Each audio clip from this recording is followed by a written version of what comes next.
Hi guys, and welcome back to the next episode in our video tutorial series on setting up a gRPC server in Go. In the last episode, we started to implement our basic inventory system using gRPC and Go. And in today's episode, we're just going to carry on from that and finish up the remaining methods. So let's take a look at the code. So last time we implemented the create and get product methods. And so now we're going to implement the update, delete, and list products. So starting with maybe the delete, because it's very easy. We first validate the arguments. So a delete method, we expect to get the name of a product that wants to be deleted. So if this is empty, we need to return, if request.get name, return null and a error code.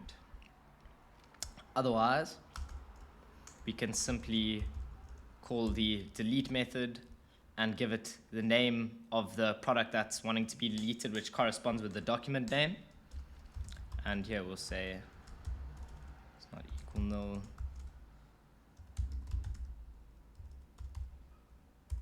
Return that error. And yeah, it's as simple as that. And once we've deleted the product, we return an empty object to the user. And so for the list product method, I think it's important to note that we aren't implementing like a proper list method.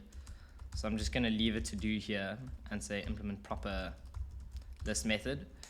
And the reason why I say that is because if we go and have a look at the AIPs,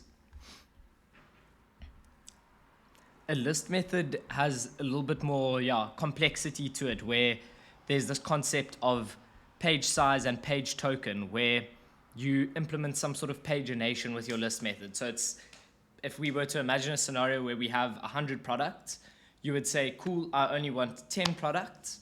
And so it would return to you those 10 products. But in the return message, it would also give you a next page token.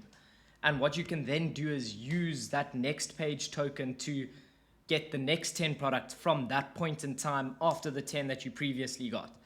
And so pagination is quite a big thing when it comes to implementing a list method. But we just are doing a very simple example here, so I'm not going to go into the nitty gritties. So our list product request message is actually empty. So we're going to be returning all,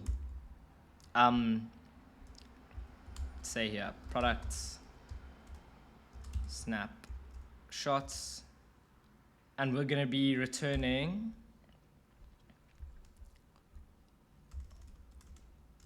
all of the objects within the products collection.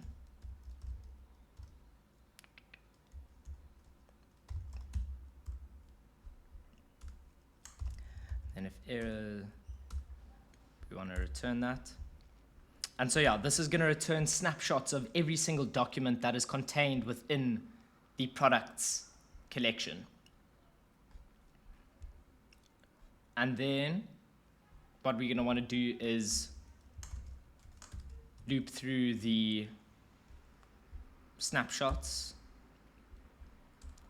and convert it into a product, similarly to how we did for the get method.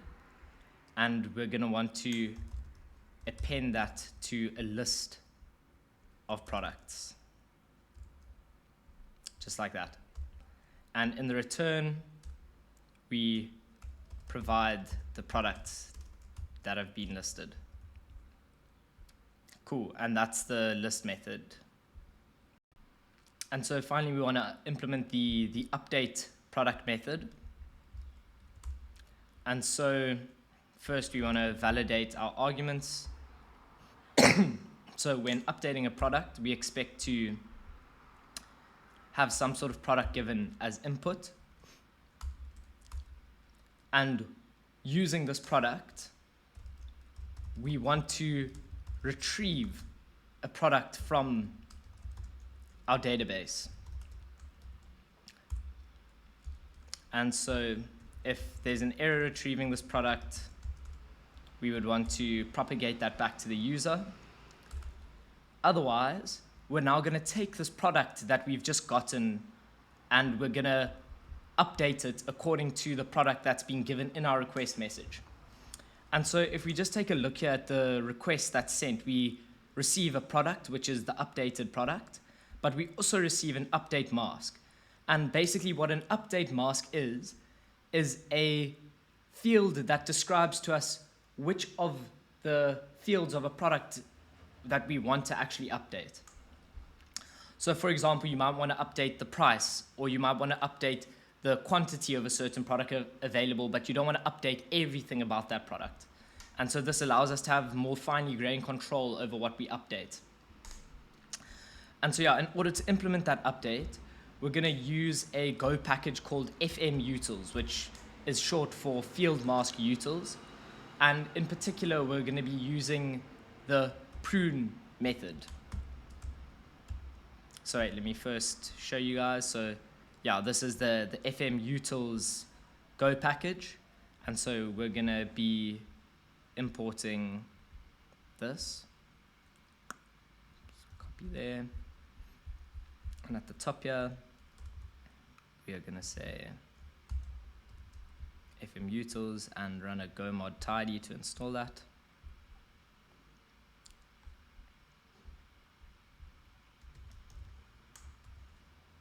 So yeah, this fmutils.prune is going to take the product and the update masks paths and is going to basically remove those fields from the product that we've retrieved from our database.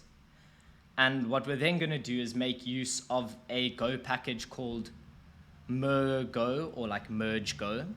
And what this is going to do is take the product being sent in the request, which is the updated product, and the product that we've just cleared of the fields that want to be updated, and it's sort of going to merge the two to give us the updated product to put in our database.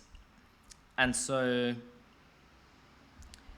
yeah, we're going to make use of this merge go package. So, and run a go mod. Oh yeah, let's first call a method on it. So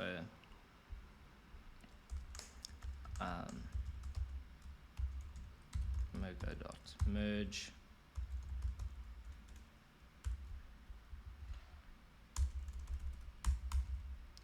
and go mod tidy.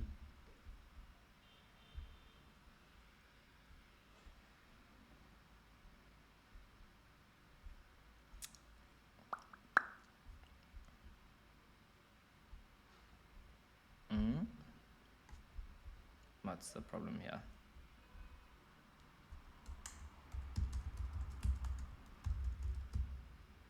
Merge.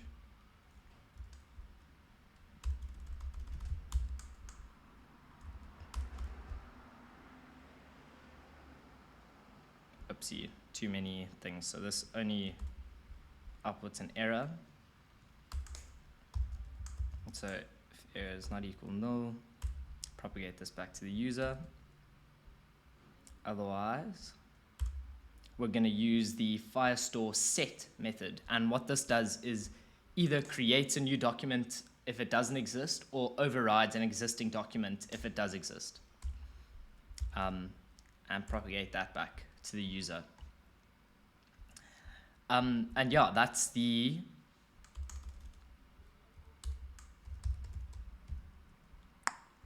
is the update method complete. And so that sort of brings us to a close on the implementation of our inventory methods. But let's just quickly spin up our servers and actually test these methods. So to test these methods, we're first going to spin up our Firebase emulator. So we're going to run a Firebase emulator start. Cool, so that's now running on port 9090. And then in our test methods, we're going to go ahead and start off with the list method. So we'll go, just copy some code here. So retesting the list product method.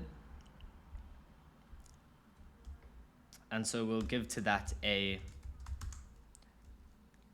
list product request and make a hit to the list products method. Otherwise, let's print the result. Cool. And so since we've just spun up our Firebase emulator, when we run this method now, it should return to us an empty list since we haven't created any product. Oops, sorry. Let me start my server. Cool. So the server's now running. So let's run that method again. So yeah, we see there's nothing there. So let's go ahead and create our two mayos again. So we got Nola mayo. So we're going to create that. And we've got Hellman's, and that's going to go for $72.99. And run that. Cool. So now when we call our list methods, it should display those two products that we've just created. And there we have it. Nola mayo and Hellman's mayo over there. Cool. So we know the list products method is working. Let's quickly double check our get product method is working as expected. Give it this.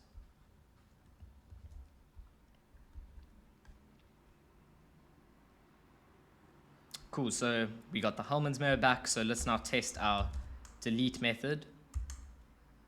Or maybe, yeah, let's test the update method first. So what we're going to do is give it the Hellman's mayo product. So we're going to update our Hellman's mayo. And we are interested in simply updating the price to $75.99. And so that means that we also need to give this a field mask or an update mask. And we do that using the field mask PB, which is one of the Go packages. And for the path variable, we give it an array of strings which directly map to the path we want to update. And in this case, it is the price path that we're interested in updating. Cool. And so, yeah, just so you're aware, this field mask PB is a Go package that corresponds to this. And yeah, when we run this, we should then, when we get a get method, the price of Hellman's should be $75.99. So let's run this update method. And if we go back to this get, it should give us $75.99. And cool, there we have it. Price has been updated to $75.99. So the last one is the delete method. And so yeah, let's delete Hellman from the database. So this is the Hellman's product ID. So we're going to run this. Cool, so it's given us, returned to us an empty object. And if I try and conduct a get on the Hellman's product, we see that it's no longer found. So our delete method is working as expected. Cool, and so that brings us to the end of the implementation of our inventory microservice. In the next episode, we're going to look at a basic point of sales system for generating slips, and that's going to actually make use of our inventory backend. And so, yeah, I look forward to that episode with you guys.